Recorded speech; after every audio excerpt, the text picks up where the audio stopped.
We've seen Christian artists do that a lot. Do you think that's a trend that people are moving towards? And is your next album going to be explicit? I completely agree with you on the intent of the heart side of things. But in terms of my music, I just think it alienates more than it's gonna not.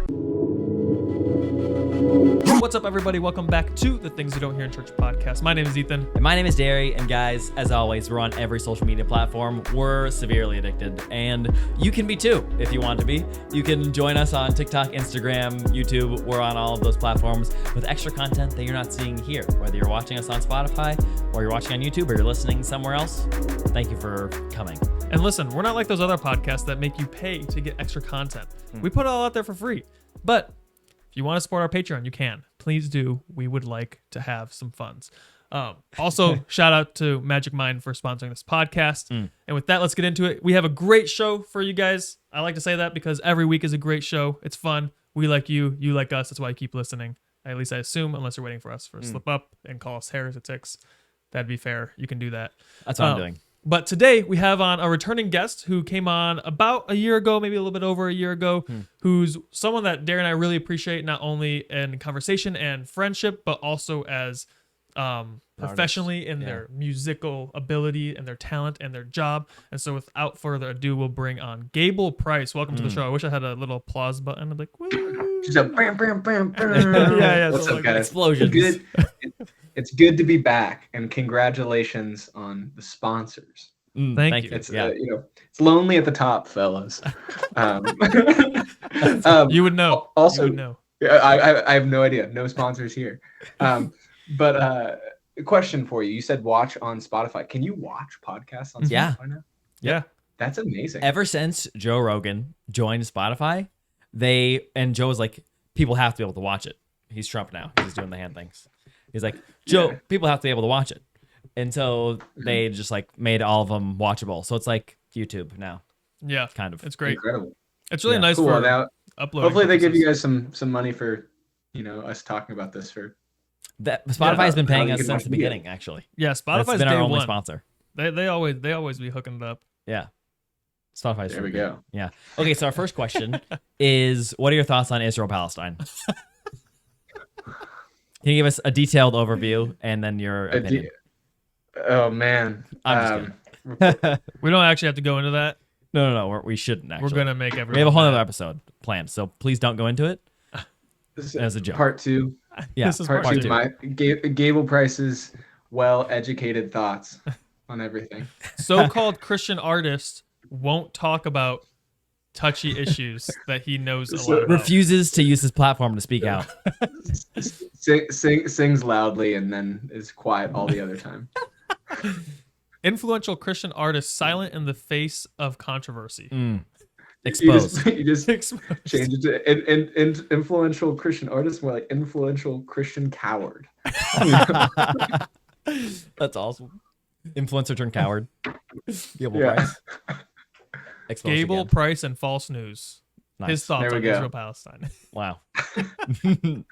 Oh man. The question that I really had, though, that I want to get your take on as a musician, I've been noticing that a slow progression towards this in culture, but also in Christian music.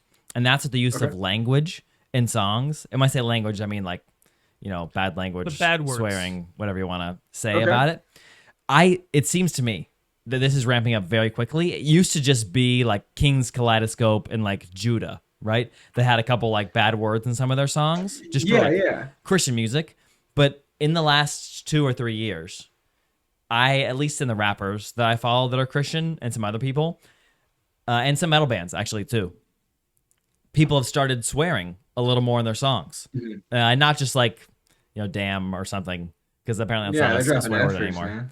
Yeah, they're dropping It's not a F-words. swear word anymore. Yeah, like in songs. And me and Ethan's view, we've said it a million times on the podcast, we don't think that any word has an inherent like bad, sinful meaning to it, but it's like in the intentions behind the words you say that give them the power and the meaning. And we've had episodes on it. We can debate it if you want. But so we've seen Christian artists do that a lot. Do you think that's a trend that people are moving towards? And is your next album going to be explicit? I think that's interesting. Okay, so question was, So you mentioned Judah.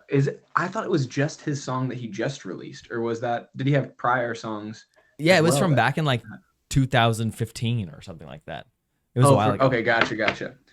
You know, it's interesting because I had only ever heard King's K do it.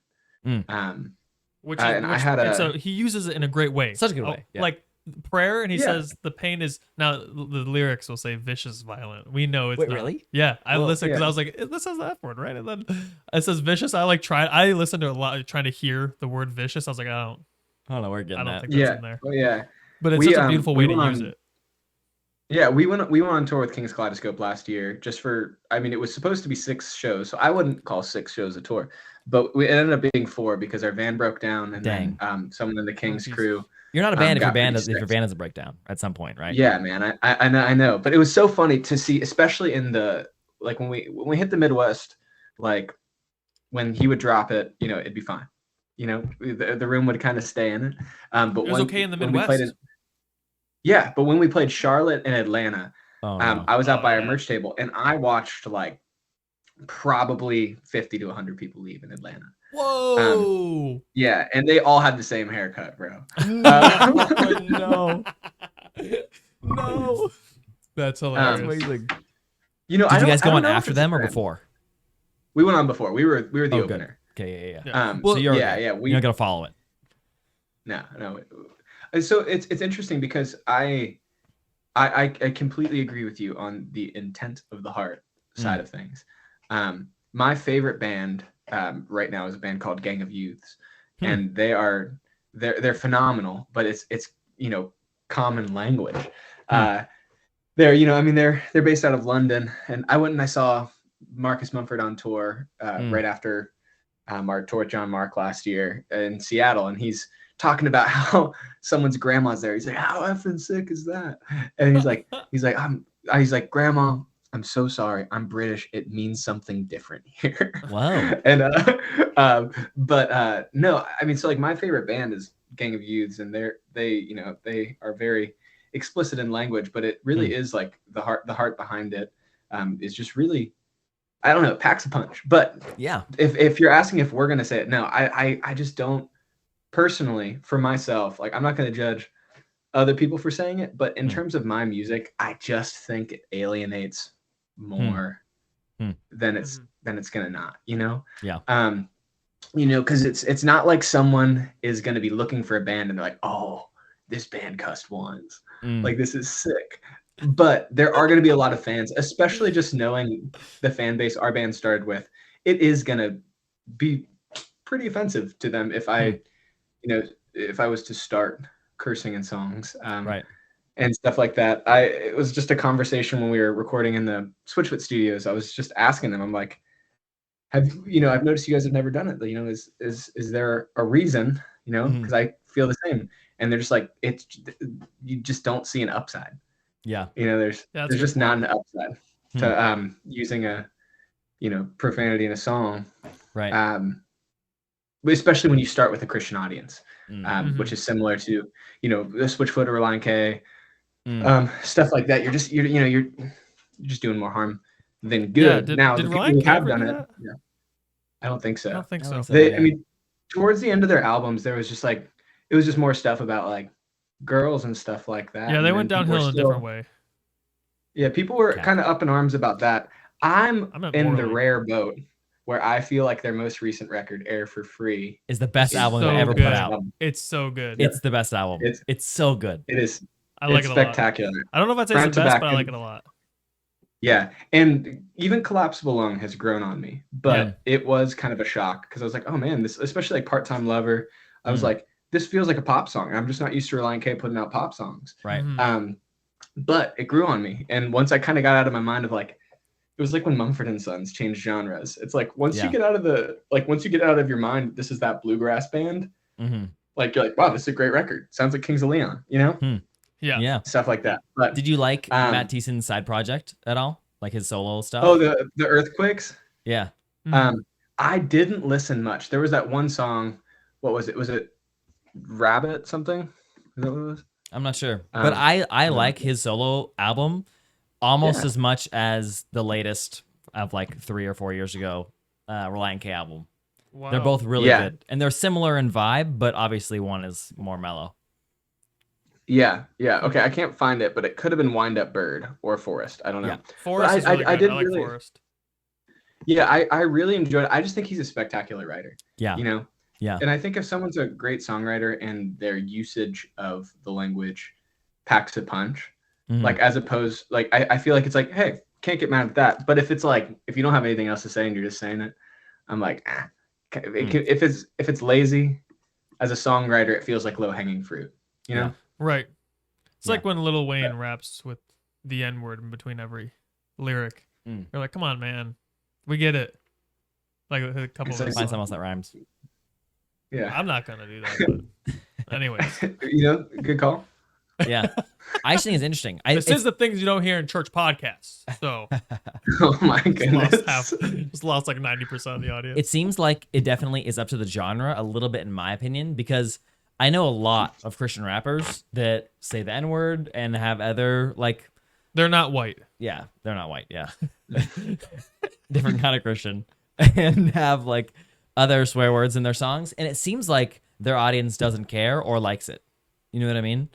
And so I think it definitely is on the genre a little bit.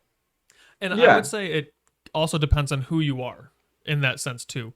Like what genre you're in.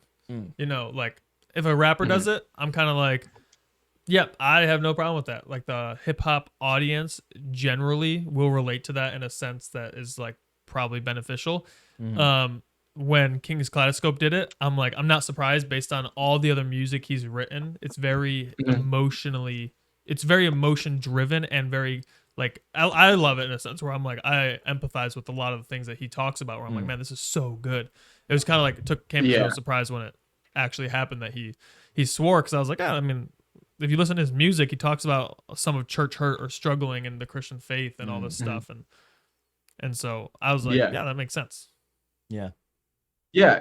And you know, like there's artists like I mean, Springsteen. I think he's one of the best songwriters of all time. And he rarely ever, it's you know, once in a blue moon that you hear a cuss word, but when he does it, you know he means it. And so like I think that's one of the interesting things about, you know, Kings K and Judah is it's like they have a whole catalog proving that they're a phenomenal writer. And so, you know, I think when it does happen, it's not because they're not a great writer, it's because they got something to say. And so I'm not, you know, horribly opposed. Just for me, I think I've kind of alienated myself in enough ways to just, you know, not do it. Yeah. Yeah. I think the reason a lot of people do it is they're just wanting to be real, and they feel like it's denying the reality of just like who they are normally to they're using that language to emphasize the meaning of their sentences already, and so they would use it in songs. And I feel like you guys are one of the more realer, if I can use that, like bands that at least lyrically out there. Right? Revolutionary is another word for it. Revolutionary. Yeah. Exactly. And so I just wanted to ask that question because I feel like if anybody would maybe do that in the Christian scene, it would be you guys. Not in a crazy way, but yeah. Hey, that's super interesting. Yeah, I it's funny. Even like, do you listen to Colony House? Mm-mm. I heard of them, but I haven't listened to them often. Yeah, you should check them out. They're phenomenal. One of my favorite bands. But they are an amazing indie alternative rock band, pretty big. Caleb, the singer, and Will, the drummer, are the sons of Stephen Curtis Chapman. And so naturally they gained a fairly Christian audience right off the bat. But I mean, the worst they've ever said is, they said Nashville to San Francisco is a hell of a drive.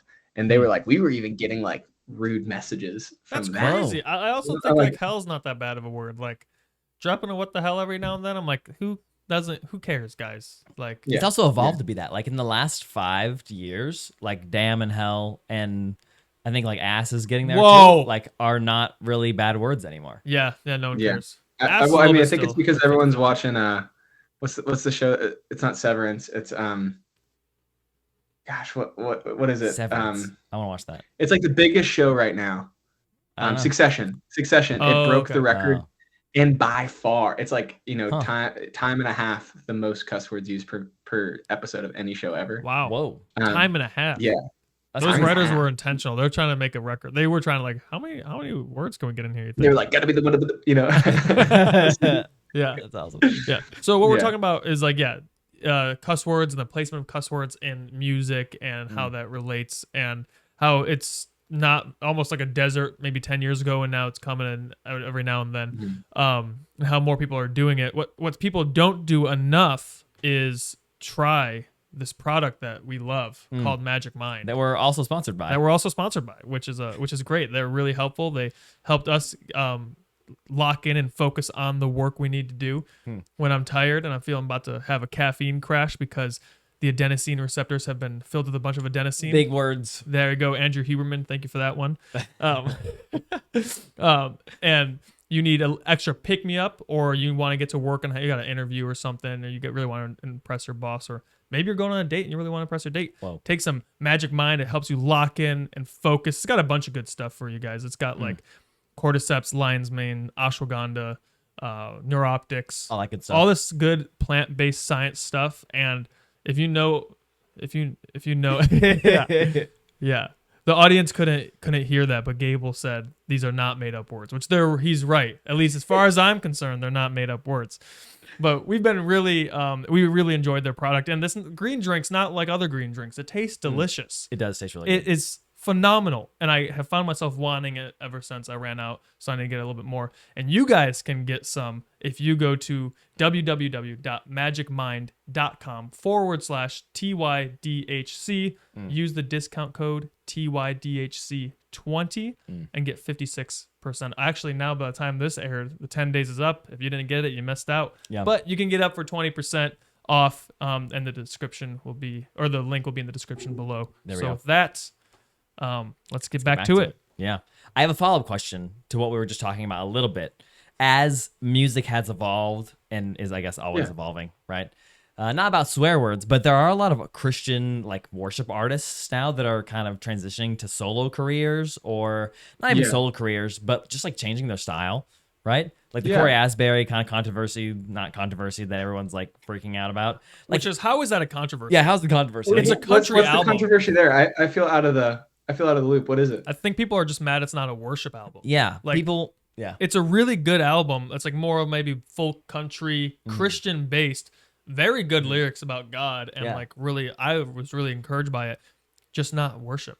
people, because he just mentions like struggling with his faith here and there, and the I mean, content of album's some of it. great. I love Kind. Like Yes. I feel like it's Almost cried. lyrically genius. I feel like Corey is. I never say this to his face. Corey is one of the best writers I've ever met. Like Wow. just in general, Corey and Ben Hastings, I feel like are two of just the most thought-provoking Christian artists I've heard in a long time. Have you listened to Ben Hastings' solo record? Yeah. It's another one of the solo records. He was out of Hillsong. He wrote the song "So Will I," but he released a 27-song solo record. And I mean, both are just Cow. unreal. Just these life records. Some songs about God, some songs about faith, some songs about family, marriage. I don't know. I just find that more intriguing. Yeah. Right. But how dare someone struggle with their faith and express it musically? We want you to keep people that are like, behind the be scenes. and just- real. Well, I think when people say be real, they mean be real within, not the app Be Real, but be authentic, be real. I think they mean like be exactly what we expect you to be. Yeah. In a certain way. I mean, at least that's what I've kind of experienced just from, we are nowhere near Corey's level of success and have the expectations that people have for Corey. But just from what we've received, the people just, kind of deciding for you who you are and what you stand for. And when you do something that doesn't really fit in their box of who you are, which is kind of a weird thing where it's like, man, I feel like a box is being made about my personal life and you have no idea about it. Right. And stuff like that. But I can't imagine what it would be like from a Corey perspective. So it's interesting that that's like that there's drama around that. I follow him on TikTok and I'll see the comments like, do you still believe in God? It's like, Yeah. Whoa. are you kidding me? It's like You listen someone, to the album? yeah, it's like, someone's a real, talking about like their daily life. And you're just like, wait, you have not been on the church stage every single day for your entire life. What? Okay. So I totally dismantled your question. What was your question?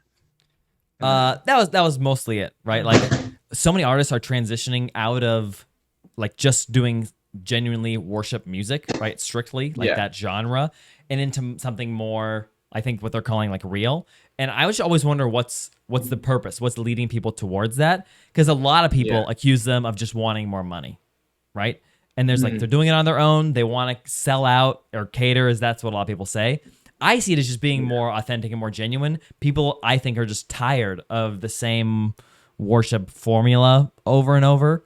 You Yeah. know, like that playing a Yeah. song, playing the bridge, being spontaneous, and then going back to the Mhm. chorus and then the bridge again. And then the chorus 17 more times.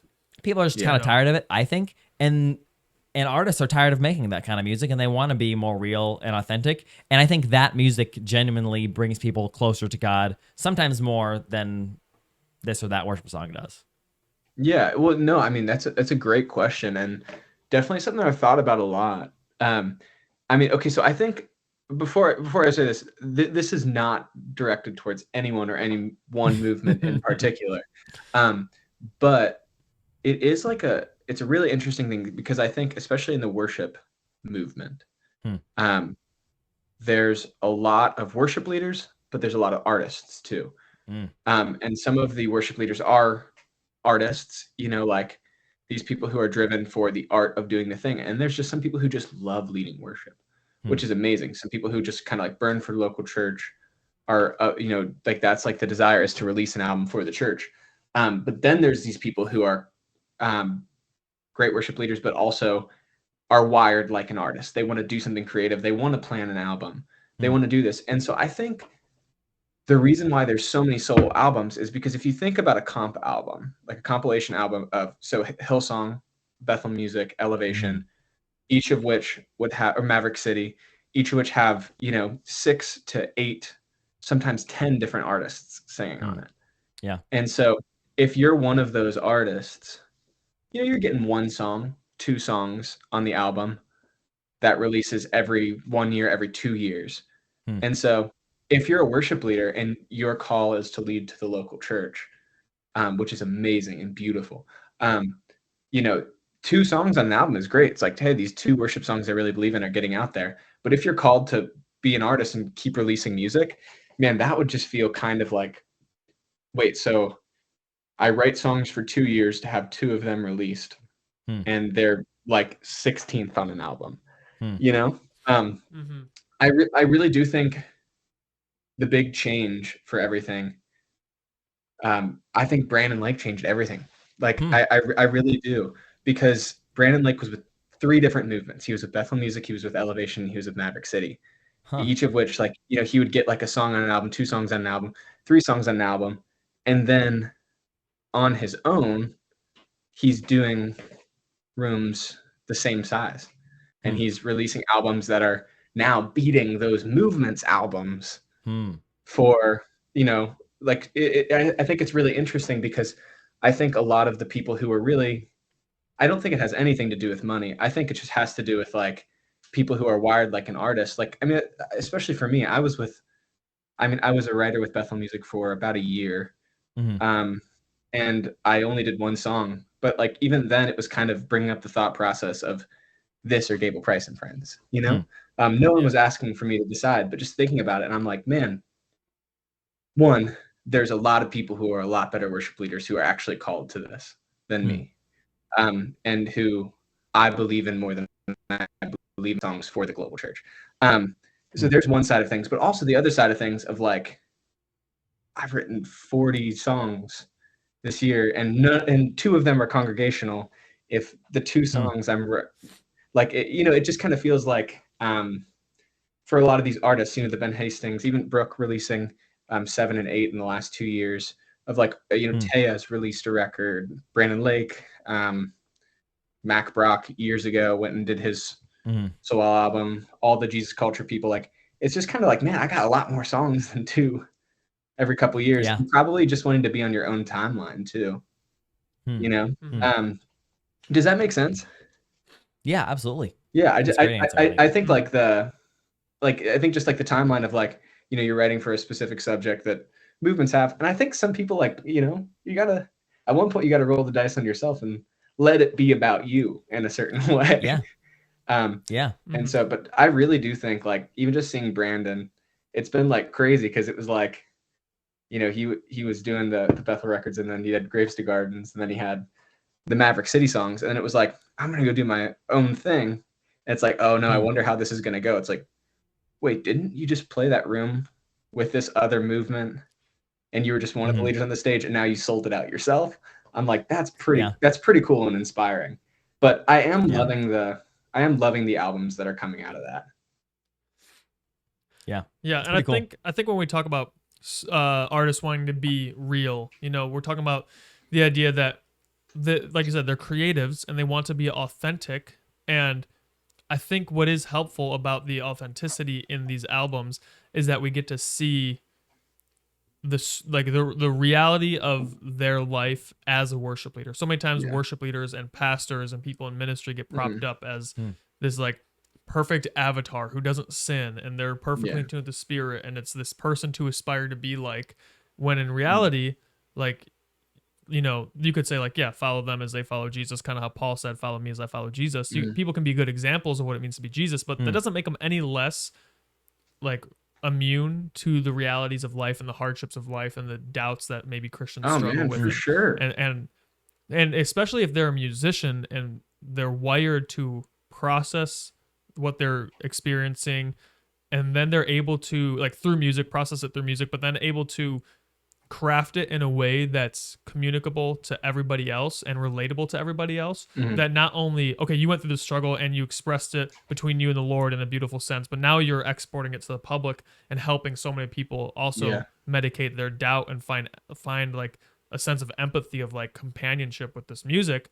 It's like, holy cow, isn't that so much more valuable? Not so much more, but isn't that also just as valuable as the great, uplifting, holy, God-centric worship that we have in church services and those albums, Yeah. Like, and so if people get mad about it, it's kind of like, guys, you got to remember that they're just being authentic with their journey. Like, oh man, give them yeah. a break. I mean, I feel like some of those songs are just so much more applicable to life, too. Because like it's exactly what you said. I think people forget that people have to live normal lives too, and it's like, does that change the fact that their worship song is holy, holy, holy? No, it doesn't. It just changes the fact that as soon as they get off that stage, they got to go home.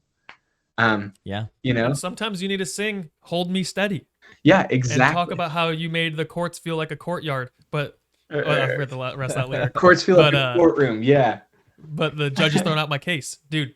That song, thank you for that. That's ministered so much. Like when I'm in like hard seasons, and I'm like, I like, my wife has a piano because she's a really beautiful singer and piano player, and I'm not, but I just know chords, and so I just like would go and I went on tabs and just like tried it myself, and I was like, just me and the Lord, like through these lyrics that you compose. I was like, this is great. Oh, this is a great little like meditative like song, I think. Yeah, thank you so much, man. I really appreciate that. I've really, really enjoyed writing songs like that, I'd say in the last like few years, especially like post graduating ministry school.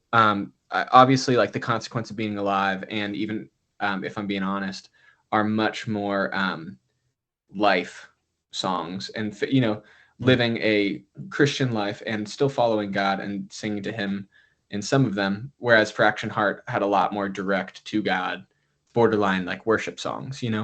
I've really, really enjoyed, and it's kind of brought me a ton of peace and connection to God, is writing those meditative songs of visualizing, like, man, I feel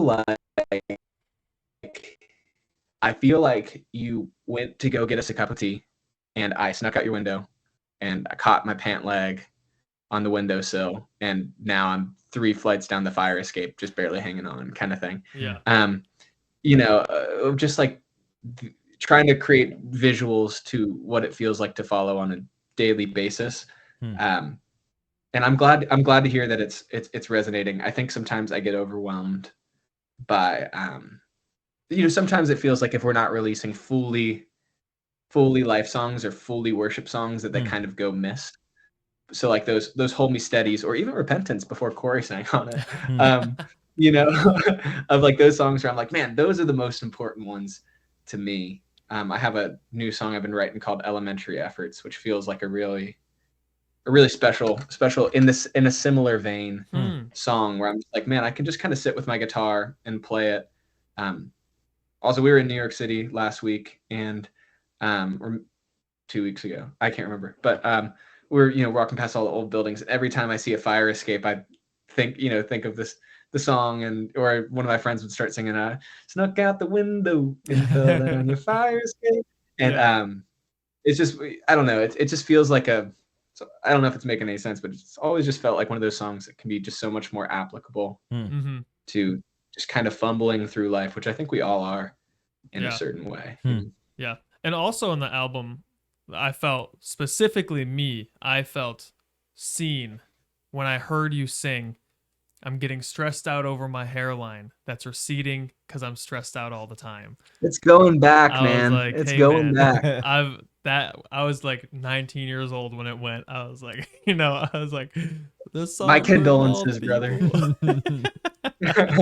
people. So the last time we talked, was this right before or right after the consequence of being live released? I think right before. Yeah. Mhm. Okay, cool. Yep. Did you enjoy the record as a whole? Oh, I loved it. Yeah. Yeah, I've listened to it so many times. Yep. I don't know if it's probably not embarrassing, but it might be embarrassing. On my Spotify Wrapped last year, I was in like the top 2% of your listeners. I was like, Well, thank you so it was much. just like, I drive Lyft and sometimes I just put on your album, just like, well, it's like I don't know, maybe like an hour or so. Just like, Yeah. I'm like, why am I not listening to this? That's every time I awesome. get in the car. What's your favorite song Yeah, man. off the album? Oh man, enjoy there's it. so many. I think mine's Treason. I think I love to struggle. Yeah. Treason and I Love to Struggle. Cool. Yeah. Those are two of my favorites too, so that's perfect. Mm-hmm. I don't think I have any I dislike. There's just certain ones that I wished I could have taken a different direction, you know? Mm-hmm. You gotta do like a remastered album or something. Yeah, you know, Oh, in that'd be 10 years, I would love to do like a full band version of Hold Me Steady as well. Yeah. And just see what that could, kind of turn into. We had like a demo of it. I'm glad we released it the way we did. Just because I feel like we needed that low moment in the album. Let's see. I have to remember what songs are on my record. Okay. I mean, I guess Oh, sorry. Go ahead. No. What were you gonna say? Did you ever listen to A Classic Crime? That band, old Christian rock no. band. They had a long discography, and then closer to the end, I guess they're still making music. But a while ago, they did like a stringed album with all their best songs, and it was probably better than the originals. Like insanely That's good. incredible. So yeah, I'm sure you guys could do something like that later on too. I would love to. There's a record. Did you ever listen to Manchester Orchestra? I think so. Yeah, they released their album Cope back in I think probably 2015, 2014, and then they released the following year an album called Hope, which was the same album but just like acoustic guitar and then like strings and stuff like that. Yeah. So I've always wanted to do something along the lines of that. A different sidebar, but on the same subject. Did you guys listen to the Beautiful Letdown 25th anniversary? No. Mm-mm. Oh wait, no, yeah, I did. The Switchfoot. Oh no, I didn't. That was awesome. Oh, so did you listen to any of the covers on it? Yeah. Yeah. Oh man, it was so cool. So basically, what they did is they had like a bunch of people who have expressed that Switchfoot was one of their favorite bands growing up, do versions of the songs. So I mean, Jonas Brothers did Beautiful Letdown. John Bellion did Meant to Live, and it was just cool to hear how they would, they'd interpret it, Yeah, and 21 Pilots. That was awesome. Yeah. Oh yeah. Oh, they were on it 24 too. and stuff like that. Yeah. That's awesome. 24 is one of my favorite songs of all time. Honestly. Oh, it's I love so that good. song. I think the most slept on Switchfoot song, personally, I know we're going into someone else's project now, but even though they named an album after it, I feel like Vice Versa's is such a great song. Did you ever listen to that one? I have, but it's been a couple years, I think. It's spectacular. This is just a fun story. This is probably one of the coolest things I've gotten to do so far in our music career. 'Cause, we got to go and record the songs with the Switchfoot guys. But they were coming to Reading in December of 2022, so last year, while they were on their Christmas tour. And John texted me when they were like, man, probably 2 hours out from the venue, and said, hey, you're singing one tonight. Just let us know which song you want to sing. Whoa. And he was like, and we learned Lucky 17. Because they wrote that one with me. That's and cool. so I was stuck between Vice Versus and Oh Gravity, because Oh Gravity was the first concert I ever went to, was that tour. So I chose Oh Gravity because I was like, it's a little more the vibe for a concert, but that was definitely the coolest thing I've ever gotten to do on a tour. Dude, I can't imagine. Or in music. That sounds so fun. Yeah. That'd be a dream come true. That's amazing. Yeah, 100%. Wow. 100%. But check out that record and the Ben Hastings album. Yeah. I'm just gonna keep, and Gang of Youth. I'm just gonna keep sending you guys. Gary's been writing them down. I'm writing them every down. time. Yeah, as you've been saying them. He's got his notes going. Cool. Yeah. You mentioned a little bit ago when we were talking about Corey and your followers TikTok and comments and all that kind of stuff. Do you guys read comments yourself? Like, do you let that affect your creative process or where the band's going, what the fans want, all that kind of stuff, or you just kind of do what you want? I do read comments. I think I've probably read almost every comment we've ever had. Wow. Motivation. Definitely on Instagram. Yeah. Well, they come in slow, and I run our social media. Me and Adam do it together. I think in certain seasons he does it a little bit more than I do, but I'll see most of the comments, no matter what. And so there's not a ton of negative comments, I would say. For a while there was a lot of "Where's Dave?" when our first bassist left. Because he was a worship leader and he's phenomenal, but he was at a certain, when he was in our band, he was bigger than our band was. Wow. Oh, wow. And so when he left, it was a thing. So those were a lot of them, but I would say for the most part, we don't get a ton of negative comments. I'd say maybe I've gotten 10. Will you guys ever release an album like Fraction Heart again? And then all the other ones are, flying colors, loving the record. Wow, that's awesome. We did a merch drop and decided to shoot it in the bar that I sing about, and The Consequence of Being Alive. There's a booth in the bar and the mall across town. We decided to do the shoot, and we got a few comments about that. Are just like, really, a bar? I thought you were a Christian band. And then I delete their comment or something like that, and then they'd comment it again. And I've only a couple times just messaged the person really kindly. Yeah. Of just hey, if you have thoughts, I'd love to hear it. But if you're gonna say it in a joking way, I'm probably not gonna leave it. And then we'll have a pretty good conversation about it and try to hear them and stuff like that. Do I let it alter what we do? I don't think so. I try to be open to what they're saying if it's reasonable. If someone's like one person was like, hey, I think it's really interesting that you guys, some of your songs are very directly, we are a Christian, this is about Jesus, stuff like that from the first record. They're and then sometimes in Q&A, you'll kind of dodge the questions that are very spiritually specific. And I heard them and I was like, I wonder if we do that. And then I thought about it. I was like, there've probably been a couple times where the question was just very, very, very what are 10 things that you do to strengthen your faith on the road? Yeah. And I'm like, oh man, we got to give room for other people's questions. And so in those cases, we'll just be anything where you put your energy is where you're going to see fruit kind of thing.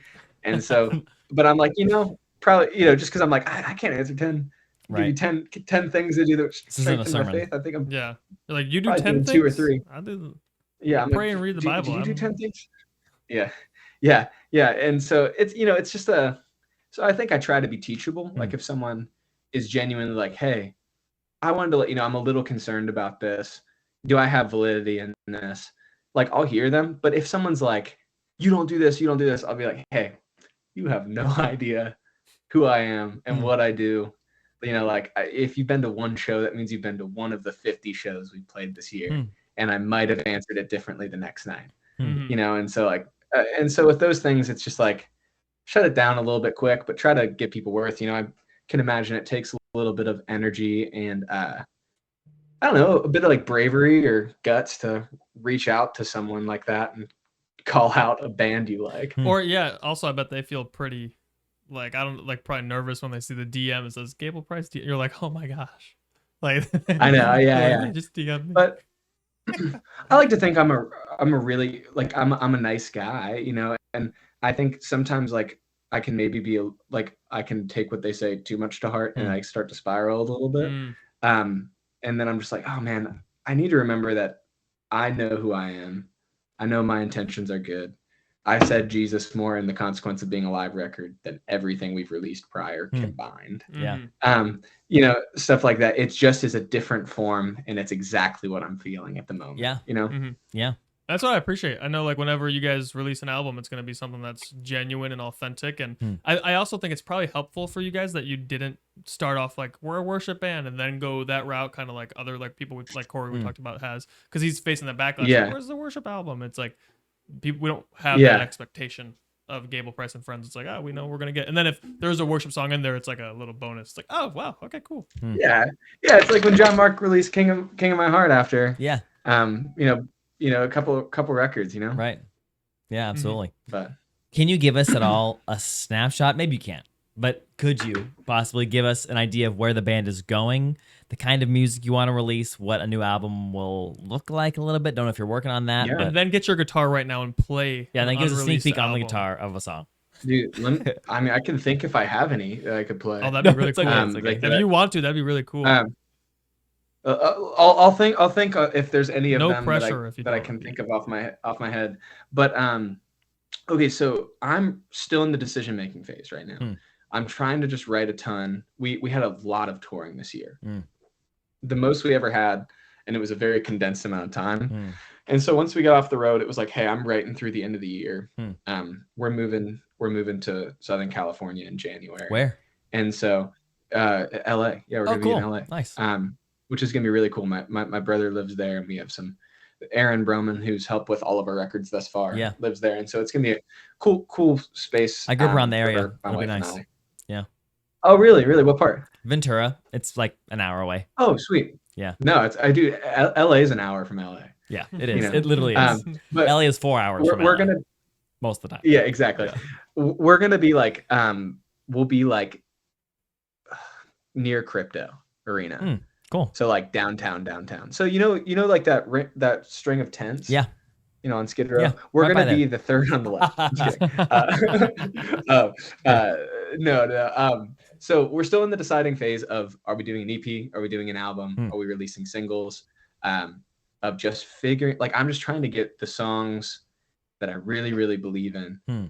Just because the interesting thing is, with The Consequence of Being Alive, we had Brother Jack first. Like, that was the first song really ready for the album. And it was like, we could write 10 other okay songs, and this is just the best song we've ever made, you know, kind of thing, of just being so stoked.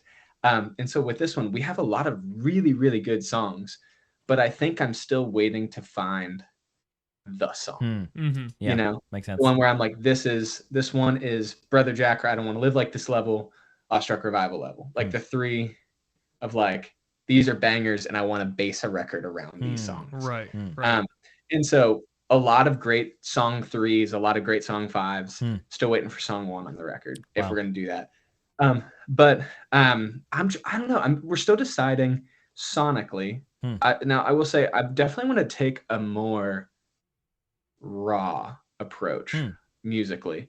So the last record was, I would say, yeah. Well, not as much lyrically raw, but recording and mixing wise, a little more on the Kings of Leon and Sam's Town, Hot Fuss Killers side of things, rather than I would say, like, one of our bigger references for the last album was like Bad Sons and Coin, of like, you know, more like pop rock. I think with this one we're definitely gonna lean alternative rock. Cool. Musicality wise, we wrote one song that like is just like so just there you go. That's awesome.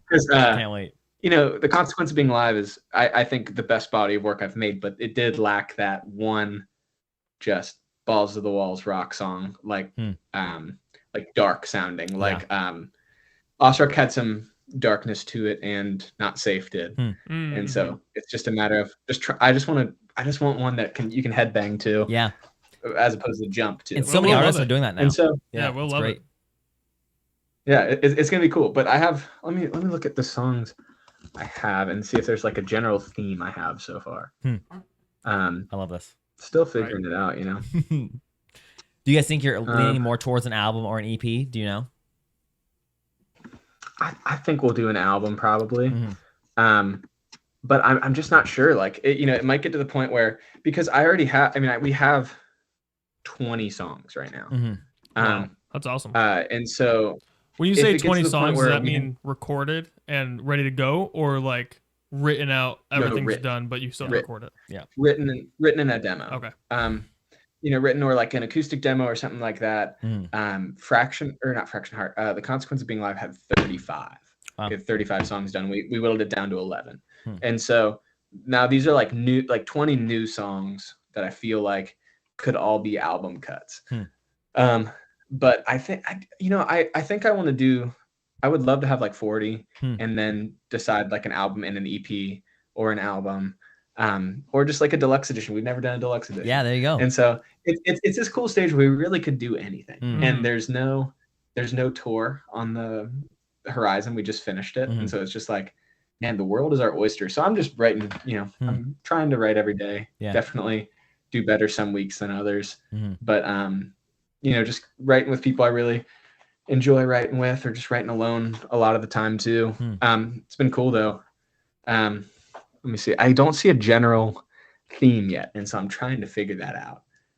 It's all good. Let's see. I have a song called Deeply Human that I played on tour a lot.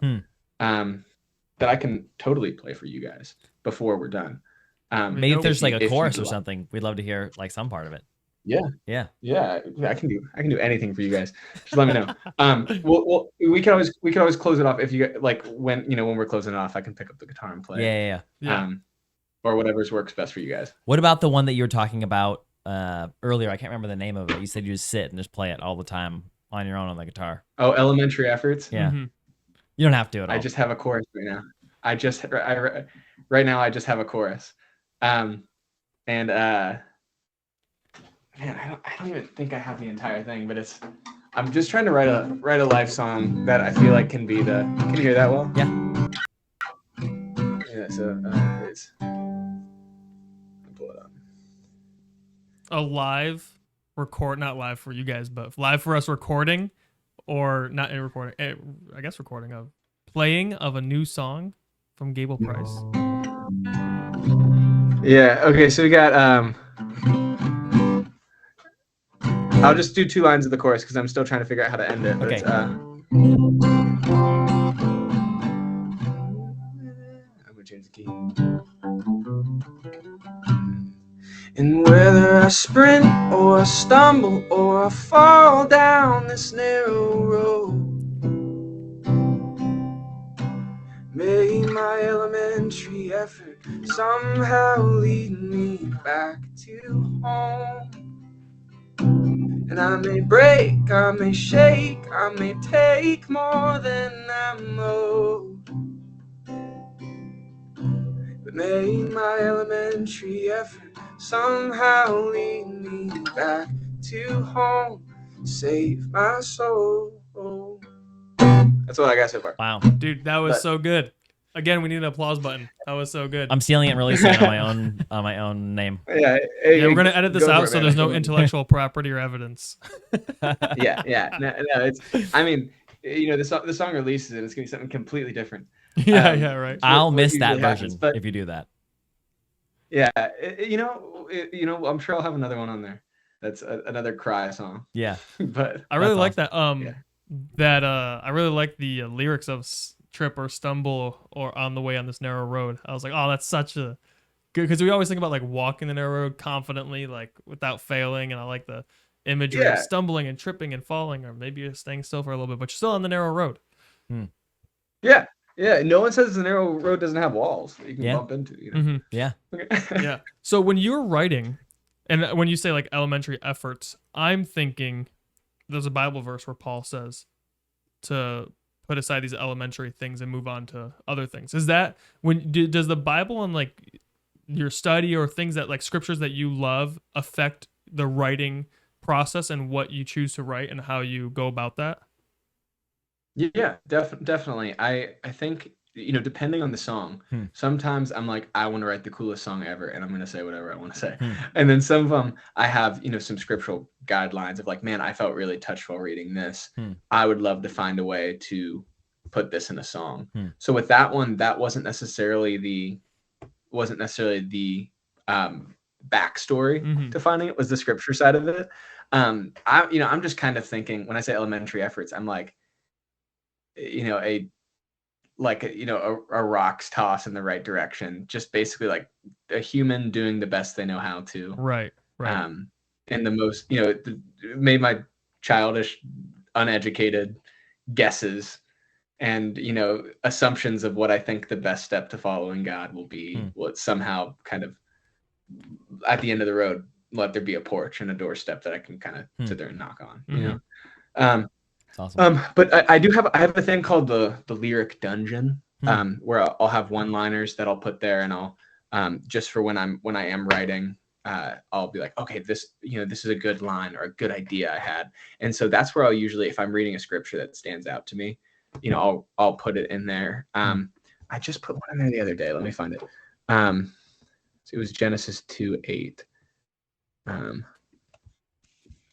Let's see, and then there was like the portion of like tilling the ground and stuff like that. I was like, that'd be kind of cool to just write a song about. I'm just like, I hope this is kind of how I process writing a song in general, is I just kind of talk about it, and if I say something that, and like I just kind of talk about it until I find the way I want to say the lyric. And so I have till the ground on there, and I'm like, I'm just gonna put on a voice recorder and just talk.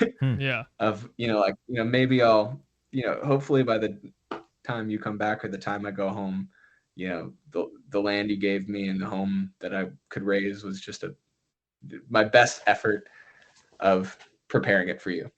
And so it's writing is such an interesting thing, because sometimes the whole thing comes to you and sometimes a line comes to you and you have to wrestle over the line. And sometimes I think I really like the ones where you have to wrestle over the line for a couple weeks and you eventually find like a banging one-liner where you're like, yes, and people are like, it sounds like it comes naturally to you. It's like, no, I wrestled with that line for a long time. Right. Mangled it into shape,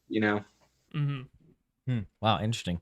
There's not to go back to something we were talking about before, but it makes me so sad that like artists that I love so much have so many songs that are just unreleased. You know what I mean? I know that they're not finished and stuff, but I remember growing up when I was a kid and I listened to Switchfoot, Reliant K, and Skillet as like a 9-year-old or something like that. Yeah, dude, Skillet beat us for album of the year at the Dove Awards. Whoa, dang! They're still kicking. I didn't know they were still making music. Do they still have a faux we beat them for song of the year. So way before podcasts and all that kind of stuff, I would watch they had like a vlog podcast thing they did. Were you a Panhead? Yeah, definitely. That was their fan. They're called Panheads. Yeah. So way back in the day, I don't know. This is like on iTunes or something. You'd watch them. I can't really remember the year. I remember where I was and stuff. But they would always talk about like their song process and that they had all these songs they were just never going to release because they'd edit down the album.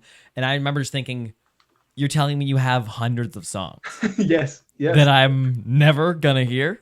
Yeah. Rude. What do you mean? It's like I was like, there's gotta be a way. Yeah, heartbreaking. And it's like, there's gotta be a way I can listen to these songs. And the only thing that I've thought about since then in relation to it is like the X's and the Juice Worlds and stuff that have died, and then like managers have just released their songs. You want them to die? No, I don't want them to die, but like they just have released hundreds of songs since their death. Not really hundreds, but just so many.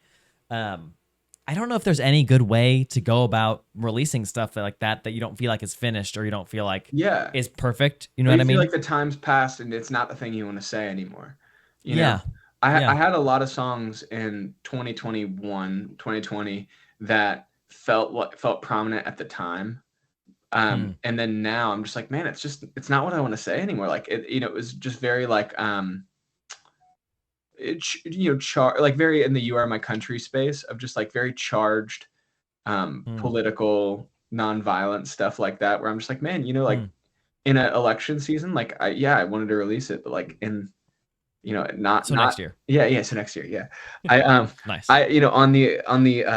On election day, last, last election, I released a little video of like me playing my acoustic guitar of this thing I wrote really quick, and I was like, I'm gonna release "You Are My Country" Part 2 in 4 years. But it was just so much more poignant. It was like, I hope your elephant dies, and I hope the donkey follows suit. And I was like, I'll probably hold off this time. You can only release one F the System song. But it's so good. Yeah. It's so good. Like "You Are My Country" is what my wife loves that song so much, and we like it's just such a because it's funny because I was charismatic and became more reformed as I grew up, and my wife was like reformed and became more charismatic, and so we kind of met in the middle of like our theology. Yeah, and it's so funny because that song's all about like, maybe who knows, maybe we'll get to heaven and realize we're both wrong. Yeah, like, and which is probably what's gonna happen. I mean, it probably the Molinists were right. Probably will. That line is from my dad. He was a part of when he first got saved. It was like because my mom was a Christian, and so they got married, and so he was just naturally in her church that she had always been in. And then being in that church, he was just kind of like, man, this is so messed up. This person is like, there's so many. I don't want to say cultish things happening, but just very like the communication styles and all of these things just feel so. He's just saying like it feels anti what I'm reading here, and so he started pushing back, like just having conversations with the leaders, and they'd kind of bite his head off, and he would just maybe one day when we get to heaven we're gonna realize we both had it completely wrong, and so like he kind of started living by that for a little bit. And I remember him saying that. And so when I wrote it, I was like, hey, I'm going to write that song that you always said you were going to write. It was maybe we'll get to heaven and realize we were both wrong. But yeah, it's so funny that you say that of the growing up charismatic and then becoming more reformed. Cause I feel like that's when I say reformed, I mean, I became a continuationist, which is not really reformed. It's just, I understand a little bit more. He just studied theology. That's I'm like, we shouldn't speak in tongues all the times. Yeah. You open the Bible. Yeah. I was like, we should have an interpreter here. All right. Now I know. No, I totally get that. I really had done no study whatsoever before moving to Reading. And as I would come home and visit, and a couple of my friends who I was really close to in high school, or one in particular, he started studying theology, and then we started having conversations, and I'm just like, he's like, oh yeah, you're at a charismatic place, so this is what's gonna, like, he's like, just watch, this is what's gonna happen, this is how this is gonna be communicated, and it wouldn't. I'm like, whoa, it did, and like, so it started kind of opening my eyes, and I started studying of like, what does this mean? What does all of this mean, kind of thing, and it's so intriguing, just to kind of think like, what do you believe? Not in a deconstructy way, but like in a theology way, and I don't want to, not genre of Christianity, but what's it called? Denominational belief system way. Yeah. Denominations are interesting because I was thinking about, my wife and I were talking like, would we join a denominational church? And then I was thinking about, it seems like from how I can understand it, like the seriousness in which people who are in denominations take it, where it's like, to join the denomination, you must affirm all these biblical theological points and agree with these. And I'm like, I'm going to be honest, I don't know if there's any denomination out there that believes word for word what I would say I believe. But also, does no one here change their mind? Right. I'm like, you guys don't. I don't keep the same belief often. Yeah. Like when we started this podcast, we were just talking about this the other day. We said something like years ago, we're like, this is it. I can't believe anyone who doesn't think this is like, thinks that they just clearly aren't studying the Bible. Now I'm like, I clearly wasn't studying the Bible that well because I totally disagree with what I thought like years ago. And in 3 years, you'll disagree with what you think now. And right. I think hopefully that's, it is your elementary efforts to do the best you can. Come on. There we go. Let's circle back. There we go. Let's circle back to that one. I'm just kidding. That's so good. I just want to echo what you're saying real quick. I can't stand Can I echo your echo real quick? A sidebar, but have you guys ever watched Theo Vaughn? Yeah. I've seen Ethan quotes him on the podcast more than he should. Yeah. Which you probably shouldn't ever. So once counts as more than you should. Yeah. Yes. But he was on the Joe Rogan podcast, because I know you guys. That was such a funny episode. Oh, it was so funny, man. He's just so funny. But what he'll always like what it seems like he always does in his podcast is someone will be talking about something like, say, for instance, you're talking about denominations. What he does is he just goes, yeah, man, I know what you mean. And then says That's something such a good impression.